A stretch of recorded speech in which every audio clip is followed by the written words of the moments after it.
What's up guys, it's me Jeremy. The new champion Illaoi is out on the PBE and I gotta say I got a nice chance to try her out, test out some builds and see where she's standing in terms of power levels at the moment. And you know what?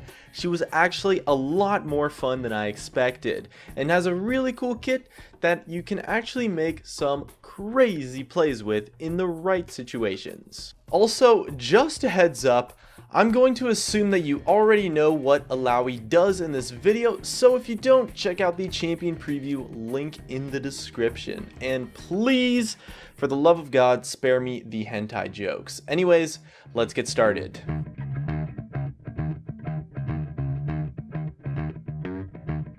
Illaoi's a champion that is shaping up to be a solo laner. Now Riot's marketing her as sort of a top laner, but I actually had a fairly reasonable amount of success with her in the mid lane as well. She's probably not going to be a good jungler, and she's definitely not a good support or a good AD carry. Now, when I first played her, I actually thought she was pretty bad.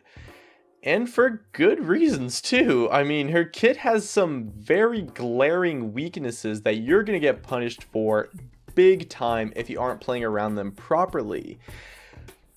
But after I got the hang of it, after I started playing her a little bit more, understanding her kit, I started to think that she was maybe just okay. And then I tried her a little bit in the mid lane and really started to get an understanding of her kit. And now my final decision is that I think she's reasonably, or at least somewhat, above average. I'm not entirely sure if she's going to be overpowered. It's a little bit up in the air.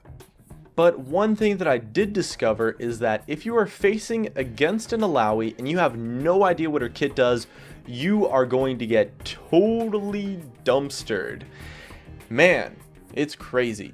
And it's mostly because her kit has a lot of small nuances and quirks and stuff that are really going to wreck you if you aren't expecting them, because they can pull out a lot of hidden power seemingly out of nowhere if you don't understand the way her kit works.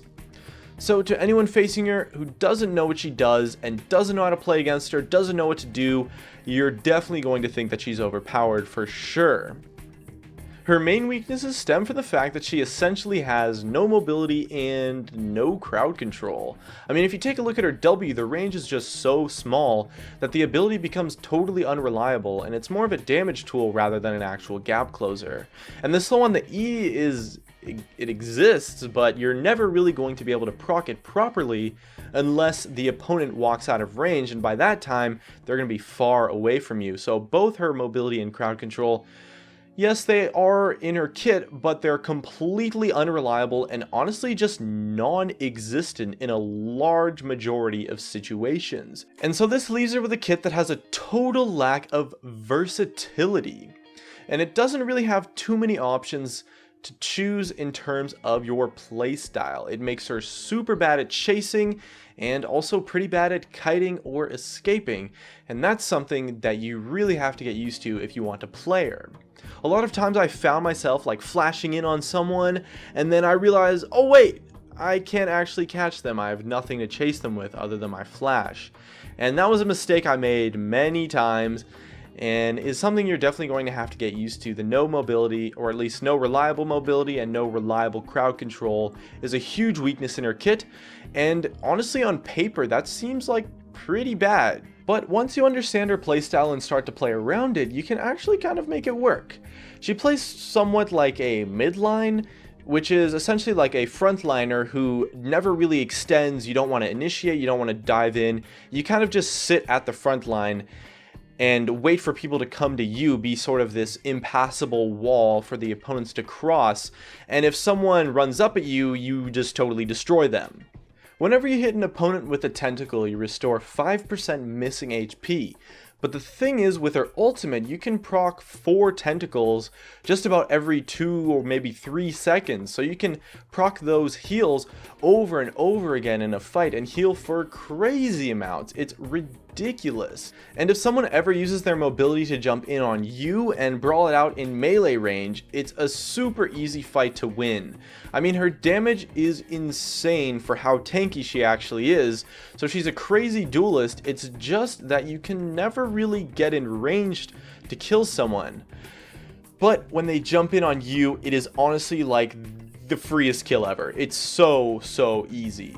And the missing health scaling baits people in super hard, since when you get low, you can just pop your ult, throw out some tentacles, and start healing for a crazy amount. As well, her E is a super complex ability, so when you proc it on someone, it's going to do a lot more work than the ability actually should, since they just don't know how to deal with it properly.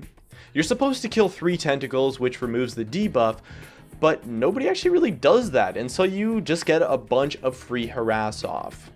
In lane, she's not too bad, since her Q is some pretty sweet poke and a nice heal, and you can harass people hard if you ever land your E. Her wave clear is also fantastic, so you can farm pretty well, and whenever you have your ultimate up, you actually become kind of ungankable to an extent. I mean, if someone tries to jump in on you, you can just 2v1 them, just straight up 2v1 them from full health. Her ultimate is a crazy strong ability, but only if you actually get a chance to brawl it out with your opponents in melee range. And her mana costs are actually pretty small too, so you can use your abilities a lot in lane as well, and overall she definitely plays to that of what is essentially a juggernaut. And it's worth noting as well that Steric's Gauge is a crazy powerful item on her, since the shield works so well with that missing HP scaling, because you get low, you proc the shield, you proc that sustain, that health regen, and you just outplay people like crazy. It baits people so hard.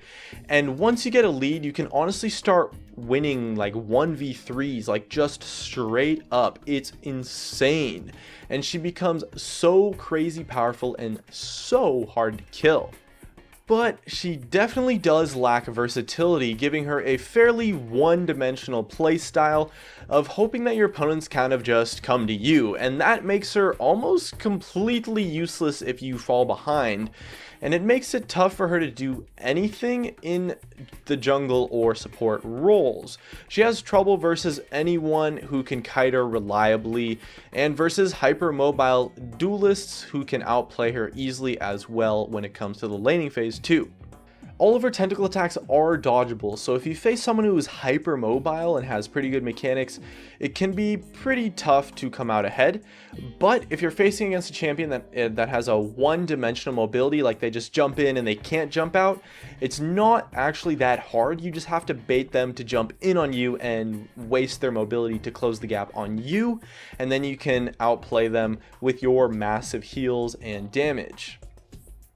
The biggest thing that surprised me about Illaoi was honestly just how easy it was to bait people in to jump in on you when you're at mid or even low health. So knowing what she does and how to play against her is going to be seriously important to beating her, and because of that, I think a lot of people are going to think that Illaoi is overpowered on release.